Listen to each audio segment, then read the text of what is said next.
자, 오늘은 어저께 말씀드린 것처럼요. 음, 오늘 또 아마 다음번까지 해야 될 것 같습니다. 꼭지가 무려 10꼭지나 되기 때문에 오늘 다 하기는 힘들 것 같고요. 이스라엘 이야기를 해보려고 합니다. 네, 이스라엘 지금 도대체 왜 지금 저렇게 폭격하고 난리인지 그 전에 지난 10년 전부터 한번 훑어보는 시간을 이제 가져볼 텐데요. 제일 먼저 들여다볼 부분이 팔레스타인의 영토 변화. 네. 뭐 이스라엘의 영토 변화하고 뭐 같은 말인데요. 왜냐하면 한쪽이 늘어나면 한쪽이 줄어들기 때문에 그렇지만 제목을 이스라엘 영토 변화라고 하기보다는 팔레스타인 영토 변화로 한번 잡아봤습니다. 그게 우리 눈에 확 어, 띄더라고요. 이스라엘 이야기 제1부 팔레스타인 영토 변화를 한번 보면요. 이렇게 놓고 보면 1947년부터 현재까지 1947년, 그 다음 48년, 49년, 1967년, 2005년부터 지금까지 이렇게 크게 이렇게 나눌 수가 있는데요. 요 내용을 보다 하려 그러면 1에서부터 4차, 1, 2, 3, 4차 중동 전쟁에 따른 영토 변화가 있습니다. 예. 1차 중동 전쟁은 1948년 5월 14일 날 이스라엘이 독립을 선포를 하는데 바로 그 이틀 뒤에 이집트와 아랍연합군 2만 명이 이스라엘을 공격을 합니다. 네, 그 당시에 아랍연합군은 이집트, 요르단, 시리아, 레바논, 이라크 5개국이 참여를 했고요. 당시 이스라엘 인구가 65만인데 아랍연합국의 인구는 1억 4천만 명입니다. 65만 대 1억 4천만 명이 싸운 것입니다. 그런데 변변한 군대도 없었던 이스라엘이 초반에는 열세였지만 이후에 아랍 영토를 오히려 잡아먹으면서 더 정복해 나가니까 아랍권은 말할 것도 없고 전 세계가 경악을 하게 되는 거죠.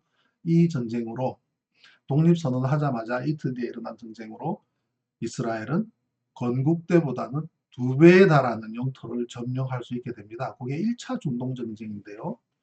그 다음에 2차 중동전쟁은 영토 변화는 없습니다. 2차 중동전쟁은 말 그대로 수에즈 운하를 둘러싼 소유권에 대한 전쟁이었는데, 물론 그 이전부터 이게 이제 2차 중동전쟁이 1956년인데요.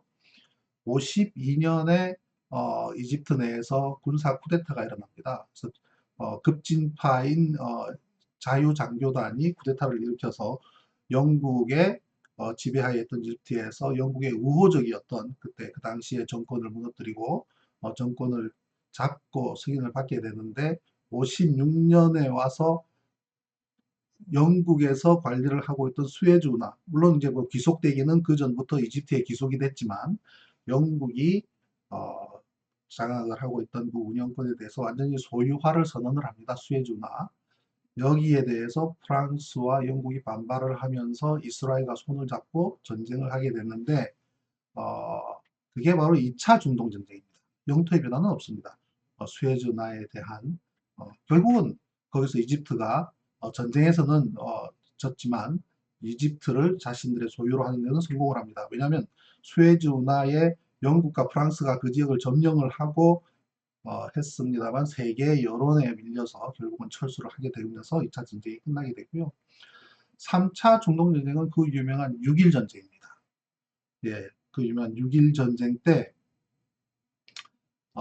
이때 이제 그저 시나이 반도부터 해서 요르단강의 서쪽 서안 지구라 그러죠. 서안 지구 웨스트 뱅크라 그러는데요. 2차 전쟁 3차 중동 전쟁 6.1 전쟁에서 영토가 확 늘어나게 됩니다. 팔레스타인 해방기구가 결성이 되고 아랍 국가들이 승인을 해주니까 그들의 지원을 받아서 바로 전쟁을 일으켰습니다.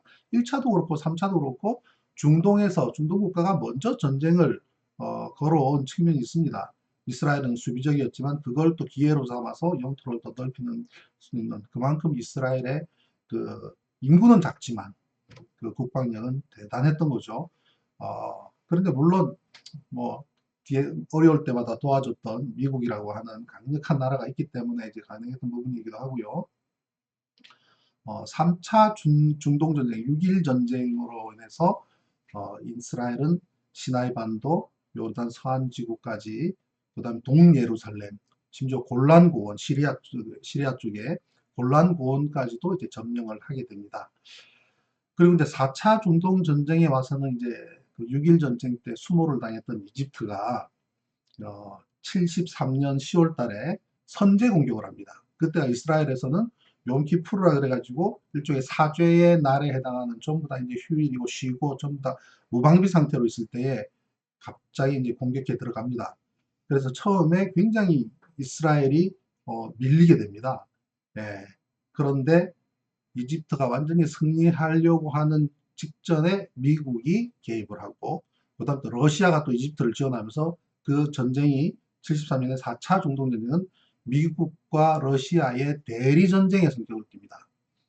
어, 거의 뭐 소련이 35억 달러를 쏟아붓고요. 미국은 22억 달러를 어, 쏟아붓는 전쟁이 되겠습니다. 이를 통해서 영토가 요렇게 쭉 47년 독립전, 그리고 독립하고 난 직후, 그 다음에 중동전쟁, 그 다음에 현재 이르기까지 영토가 변화하게 되면서 파란 색깔의 변화는 이스라엘의 영토 변화가 되겠습니다.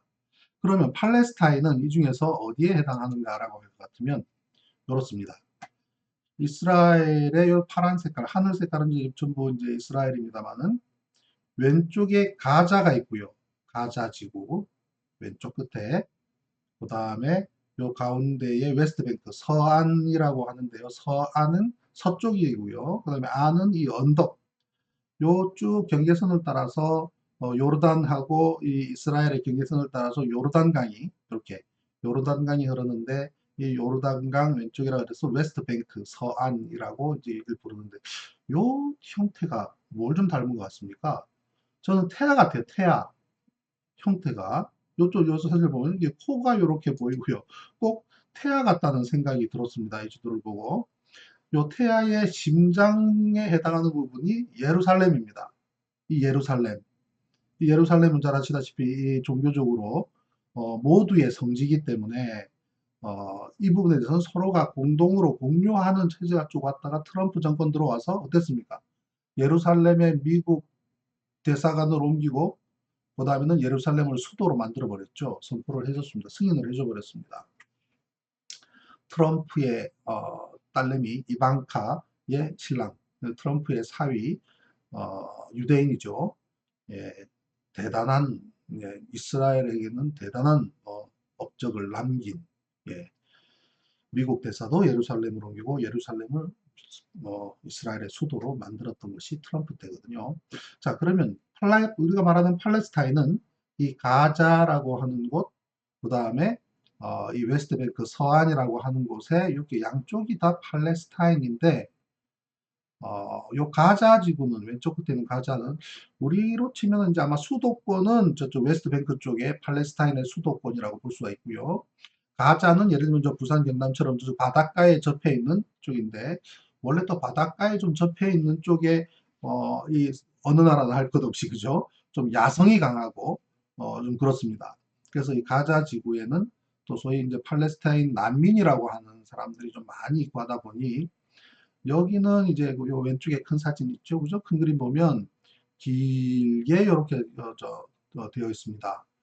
여기 면적이 360km 제곱이니까 대략 봤을 때에 뭐 길이로 봤을 때에 뭐 한 40km, 그 다음에 폭으로 봐서는 뭐 9km 정도, 10km 이렇다면 대략 여의도에서 분당거리, 우리가 뭐 부산에서 마산거리 그 정도의 길이고, 폭은 이렇게 한 10km 정도 되는 여기가 이제 가자 지구인데, 여기를 어, 하마스, 굉장히 강성인 하마스가 여기를 장악을 하고 이쪽을 지금 지배하고 있습니다. 이 웨스트뱅크라고 하는 이쪽 그 팔레스타인 수도에 해당하는 이쪽에는요, 사실은 팔레스타인만 있지 않고 요 하늘색으로 빗금 쳐져 있게 보이는 것은 팔레스타인과 유대인이 함께 살고 있습니다. 예, 거기는 인구가 한 280만 정도 되는데 그 중에 한 220만 명이 팔레스타인이고 50만 명이 5, 60만 명, 60만 명 정도가 유대인이고 유대인 정착촌인데 유대인 정착촌을 보호한다는 명분으로 이스라엘군이 그쪽에 주둔하면서 그 안에서 그 옛날에 왜 이 장벽을 쳤지 않습니까? 엄청난 높이의 장벽도 치기도 해서 또 국제적으로 비난도 받고 그랬지 않습니까? 그렇게 하면서 유대인 정착지를 보호한다는 명분 때문에 계속적으로 갈등이 일어나는 구조입니다. 예. 그래서 이 웨스트뱅크 안에는 점차적으로 유대인 정착지는 늘어나는 추세고 팔레스타인은 그만큼 줄어드는 그 사이에서 갈등 관계가 일어나는 그런 구도입니다. 자, 그러면 팔레스타인의 이 웨스트뱅크와 가자는 서로 사이가 좋으냐 하면 그렇지가 않습니다. 이 웨스트뱅크 소위 팔레스타인의 현재 지금 지도부라고 할 수 있는 집행부라고 하는 집권하고 있는 지도부는 온건파입니다. 파타당이 현재 집권을 하고 있고요. 그에 대해서 이 하마스, 가자 지구의 하마스는 서로 사이가 좋지가 않아요. 심지어 서로 박격포, 뭐 폭격도 하고 막 싸우기도 하고 내전도 일어나고 막 그렇습니다. 그러니까 그 팔레스타인 내부의 갈등도 만만치가 않습니다. 그거를 이스라엘은 상당히 이용을 많이 하는 측면도 분명히 또 있습니다. 그것도 민족적으로 있을 때는 또, 이 서로, 연합도 하고 하기도 하지만 이스라엘에 대항을 할 때는 자기들끼리 간에도 갈등이 굉장히 심한 구조입니다. 그렇다 보니 그 사이에서 어떤 분쟁이 일어나거나 폭격이 일어나거나 했을 때에 누가 그거를 그러한 것을 유도했는지에 대한 명확한 구분이 안 되는 측면이 있습니다. 예, 그게 이제 한번 나중에 한번 이쭉 그동안 지난 10년 동안에 일어났던 거를 이렇게 들여다보다 보니 그런 것이 잡히는데요. 왜냐하면 너희들이 했잖아. 아, 우리는 한 적 없어. 이걸 해봐야 우리한테 실익이 없어. 까지 이야기하지만 결국은 너희들이 한 거로 보여. 너희들이 했을 거야. 그래가지고 엄청난 포격을 하는 사례가 몇 번에 걸쳐서 보입니다. 아무튼 이 팔레스타인은 이스라엘 이 영토에서 왼쪽 끝, 그 다음에 중앙에 있는 웨스트뱅크 둘로 나눠져 있다. 그리고 가자 지구는 대략 한 360km 제곱으로 있는데 여기는 원조에 의해서 80%, 주민의 80%가 원조에 의해서 살아갈 만큼 굉장히 열악하고요. 그러나 굉장히 이 강성이고 또 어떤 면에서는 웨스트뱅크에 있는 이 집권 중앙정부의 파타당보다는 무기라든지 군사력이라든지 그다음에 전쟁 능력이 훨씬 뛰어납니다. 여기는 그야말로 소위 말하는 피에로, 예, 그 팔레스타인 해방기구 피에로에 그대로 맥이 그대로 이어져 가서 지금 현재 하마스까지 이어져 갔기 때문에 전쟁 능력이라든지 무기라든지 그런 것이 굉장히 강합니다. 그래서 지금 계속 폭격이 일어나는 곳이 바로 이 가자 지구에서의 갈등인데 지금 현재 일어나고 있는 갈등은 웨스트뱅크 안에서 유대인 정착촌에서의 이 갈등 관계, 팔레스타인과 유대인 간의 갈등 관계에서 팔레스타인 시민들이, 주민들이 항의 집회를 하고 시위를 하니까 이스라엘 경찰들이 강경 진압을 하면서 그 과정에서 300명 가까운 부상자들이 발생을 하고 그렇게 되니 이쪽 가자 지구의 하마스가 로켓포를 발사하면서 촉발이 된 측면이 있습니다. 지금 현재 이제 있는 부분이요. 그러니까 웨스트뱅크에서 갈등이 생겼는데 열받은 팔레스타인 하마스 쪽에서 로켓포를 쏘음으로 인해서 지금처럼 확산되는 그런 모습을 보이고 있습니다. 그래서 이 하마스 쪽이 장악하고 있는 이 가자 지구는 굉장히 중무장을 하고 있고요. 이것이 계속 눈에 가시가 될 수밖에 없는 것은 이스라엘 입장에서는 굉장히 이 부분이 눈에 가시로 보여서 틈만 나면 이쪽에 포격을 가해왔던 것입니다. 자, 그래서 팔레스타인 국가 승인 현황을 한번 보면요, 잠깐. 여기 이제 지도상에 빨간색 부분이 승인하지 않는 불가 국가고요. 이 초록 색깔이 대부분 승인 국가입니다. 이 승인한 국가들을 보면은 프랑스, 중국, 일본, 러시아, 스페인, 포르투갈, 북유럽 또는 멕시코, 아프리카, 동남아시아, 중동 대부분 국가들 그리고 남미 대부분 국가들은 승인을 하고 있습니다. 팔레스타인을 국가로 승인을 하고 있는데 절대 불가하다. 미국, 캐나다, 이스라엘, 체코 등의 나라들은 반대를 하고 있습니다. 그리고 우리나라는 어떨까? 우리나라는 기권했습니다. 이 기권 국가에는 영국, 호주, 독일, 대한민국, 몽골, 싱가폴, 동부 유럽, 콜롬비아 등은 기권을 했습니다. 어, 우리는 승인 불가 둘 중에 아무것도 아니라 우리는 기권을 하겠다. 근데 참 여기 보면 일본, 중국이 다 승인을 하는데 우리가 기권을 했다. 네. 그러니 팔레스타인은 왜 주식도 뭐 상장할 때 뭐 우회 상장이 있듯이 유엔에 가입을 승인을 받고 싶은데 안 되니 이제 유엔에 여러 가지 기구가 있지 않습니까? 그 기구에 다 가입을 하면서 점차 유엔으로 이렇게 어, 진입을 하는 전략을 하고 있는데 예를 들면 유네스코에 가입을 했습니다. 했는데 유네스코에 팔레스타인이 유네스코에 가입하는 문제에 미국은 절대 반대, 프랑스는 찬성, 영국은 기권 이렇게 됐습니다. 그렇지만 전체 회원국 간의 어, 다수가 승인을 해서 팔레스타인이 유네스코에는 가입을 하는, 그래서 유엔의 모든 기구들에 하나하나 이렇게 가입을 함으로써 외연을 확장하고 영향력을 넓히고 이제 그러고 있는 과정이고요. 최근에 이제 현재 전쟁에서 외신 기자들이 있는 건물을 폭파시키고 이랬던 부분들도 이스라엘의 입장에서 봤을 때에 외신 기자들이 오글오글 모여 있는 곳에 팔레스타인이 그쪽에 와서 여러 가지 활동을 하면서 자신들의 영향력을 넓히고 자신들의 뭐 그런 거로 호소를 하고 외신들이 받아 써주고 알자지라라든지 중동의 여러 매체들이 우호적으로 한 것, 그게 이스라엘의 눈에 가시였던 거죠. 이번 참에 아예 그냥 건물 자체를 폭파시켜 버렸고요. 그전에는 물론 사전에 통보를 해서 빨리 전부 다 거기서 벗어나라. 그 말은 포격하겠다는 뜻이니까 싹 없는 상태에서 포격을 했기 때문에 인명 피해는 없었다고 알려지고 있습니다만은 아무튼 그렇게 진전이 되고 있습니다. 그래서 이스라엘 영토 변화를 보고 이렇게 보면 우리가 하늘색으로 쭉 놓고 보면은 뭐 이렇게 됩니다만 이걸 뒤집어서 팔레스타인의 영토 변화로 놓고 보면 이렇게 됩니다. 짙은 색깔, 초록 짙은 색깔이 팔레스타인이 1946년에는 이 정도의 면적이었지만 47년은 요만큼, 예, 독립전쟁, 1차 중동전쟁에서 이만큼 줄어들고요. 또 6.1전쟁이 끝나고 이렇게 변하고요. 지금 현재는 그나마 서안 지구라고 하는 웨스트 뱅크 내에서도 유대인 정착촌이 점차 늘어나면서 늘어나는 만큼 팔레스타인 주민들의 공간이 점점 좁아지고 있는 이런 상황에 있습니다. 결국은 이스라엘이 바라는 바는 저기서 초록 색깔이 전부 사라지게 만드는 것이 아닌가라는 생각이 들 정도입니다.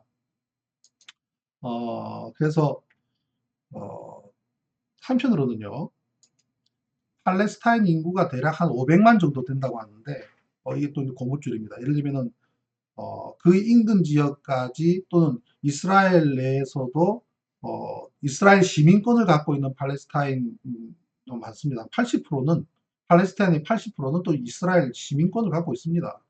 예. 그 해외에 있는 팔레스타인까지 늘어나면 1,700만까지 늘어난다고 합니다.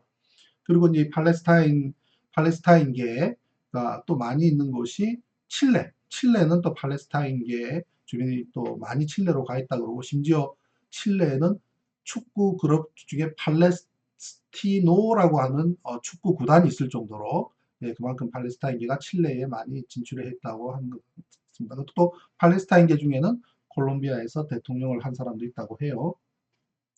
자, 그러면 팔레스타인과 이스라엘의 영토를 첫 번째 꼭지로 한번 봤고요.